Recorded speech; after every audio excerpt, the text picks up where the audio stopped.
തിരുവനന്തപുരം വിളപ്പിൽശാലയിൽ സർക്കാർ ആശുപത്രിയിൽ ചികിത്സ നിഷേധിച്ചെന്ന പരാതിയിൽ നിർണായക CCTV ദൃശ്യങ്ങൾ റിപ്പോർട്ടുണ്ട്. ആശുപത്രി വരാന്തയിൽ ബിസ്മീറിന് ശ്വാസതടസ്സം നേരിടുന്നതും പരിഭ്രാന്തരാകുന്നതും ദൃശ്യങ്ങളിൽ കാണാം. ഇപ്പോൾ ആശുപത്രി വരാന്തയിൽ ഇരിക്കുന്ന ജസ്മീറിന് ആ ബുദ്ധിമുട്ടുണ്ടാവുന്നതാണ്. ഇതിനുശേഷം വളരെ പെട്ടെന്ന് മരണം സംഭവിക്കുകയായിരുന്നു. നിർണായക CCTV ദൃശ്യങ്ങളാണ് പ്രേക്ഷകർ ഇപ്പോൾ കാണുന്നത്. വിളപ്പിൽശാലയിലെ സർക്കാർ ആശുപത്രിയിൽ ചികിത്സ നിഷേധിച്ചു എന്ന വലിയ പരാതിയുണ്ട്. ഇപ്പോൾ ജസ്മീറിന് ആ വലിയ ശ്വാസതടസ്സം ഉണ്ടാവുന്നതും പരിഭ്രാന്തി ഉണ്ടാവുന്നതുമൊക്കെ ദൃശ്യങ്ങളിൽ പ്രേക്ഷകർക്ക് കാണാവുന്നതാണ്. അതിനുശേഷമാണ് പിന്നീട് അദ്ദേഹത്തിന് മരണം സംഭവിക്കുന്നത്. തൊട്ടു മുമ്പുള്ള നിമിഷങ്ങളാണ്. ആ സമയത്ത് ആശുപത്രിയിൽ നിന്ന് വേണ്ടത്ര ചികിത്സ കിട്ടിയിരുന്നില്ല എന്നുള്ളതാണ് അന്ന് ഒരു പരാതിയായിട്ട് വന്നത്. അവിടെ പ്രേക്ഷകർക്ക് അറിയാവുന്നതുപോലെ ഗേറ്റ് അടച്ചിട്ടിരുന്നത് പട്ടി കയറാതിരിക്കാനായിരുന്നു തുടങ്ങിയ കാര്യങ്ങളൊക്കെയാണ് സാമൂഹികാരോഗ്യ കേന്ദ്രത്തിൽ നിന്ന് പറഞ്ഞത്. ഇപ്പോൾ നമുക്ക് ദൃശ്യങ്ങളിൽ കാണാവുന്നത് ബിസ്മീറിന് ശ്വാസതടസ്സം നേരിടുന്നതും പാനിക്കാവുന്നതും നമുക്ക് കാണാൻ സാധിക്കും. വല്ലാതെ അസ്വസ്ഥനാവുന്നുണ്ട് അദ്ദേഹത്തിൻ്റെ ഭാര്യ അദ്ദേഹത്തെ ആശ്വസിപ്പിക്കാൻ പരമാവധി ശ്രമിക്കുന്നതും ദൃശ്യങ്ങളിലുണ്ട്. ആദിൽ പാലോട് ഈ ദൃശ്യങ്ങൾ എവിടെ നിന്നുള്ള ദൃശ്യങ്ങളാണ്? എനിക്ക് തോന്നുന്നു മരണത്തിന് തൊട്ടു മുമ്പുള്ള ദൃശ്യങ്ങളാണ്. പക്ഷെ അതിനുശേഷം പിന്നീട് ഒരാൾ വരുന്നുണ്ട് അവിടേക്ക്. ഇത് എവിടെ നിന്നുള്ള ദൃശ്യങ്ങളാണ്? ഈ സമയത്ത് അദ്ദേഹത്തെ അറ്റൻഡ് ചെയ്യാൻ അവിടെ ആരും ഉണ്ടായിരുന്നില്ലേ? കൃത്യമായ പരാതിയുടെ സാധൂകരിക്കുന്ന ഒരു തെളിവാണ് ഇപ്പോൾ പുറത്തു വന്നിരിക്കുന്നത്. നിർണായകമായ CCTV ദൃശ്യമാണ്.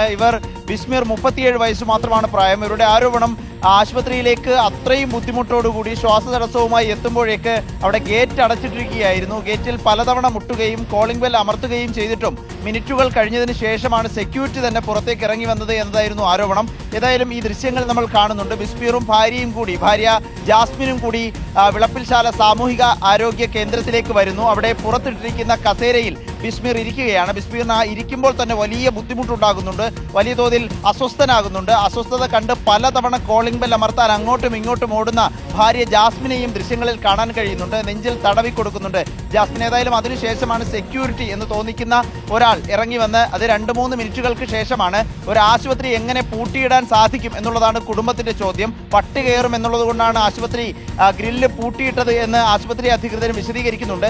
ഇതിനുശേഷം പിന്നീട് ആശുപത്രിക്കുള്ളിൽ പ്രവേശിപ്പിച്ച് പ്രാഥമികമായ ചികിത്സ പോലും നൽകിയില്ല എന്നുള്ളതാണ് കുടുംബത്തിന്റെ ആരോപണം. കുടുംബം മുഖ്യമന്ത്രിക്ക് അടക്കം പരാതി നൽകാനിരിക്കെയാണ് നിർണായകമായ CCTV ദൃശ്യങ്ങൾ പുറത്തു വന്നിരിക്കുന്നത്. കഴിഞ്ഞ തിങ്കളാഴ്ച പുലർച്ചെ 1:30 ഈ സംഭവം. ശ്വാസതടസ്സവുമായി ബിസ്മീറിനെ ഭാര്യ ജാസ്മിൻ ആശുപത്രിയിലേക്ക് കൊണ്ടുപോയപ്പോഴാണ് ഈ രൂപത്തിലുള്ള സംഭവങ്ങൾ ഉണ്ടായത്. സാമൂഹികാരോഗ്യ കേന്ദ്രമാണെങ്കിലും ഞാൻ മനസ്സിലാക്കുന്നതൊരു ഡോക്ടർമാരും നഴ്സുമാരും ഒക്കെ ആ സമയത്ത് അവിടെ ഉണ്ടാവുന്ന ആരോഗ്യ കേന്ദ്രമാണോ ഇത്?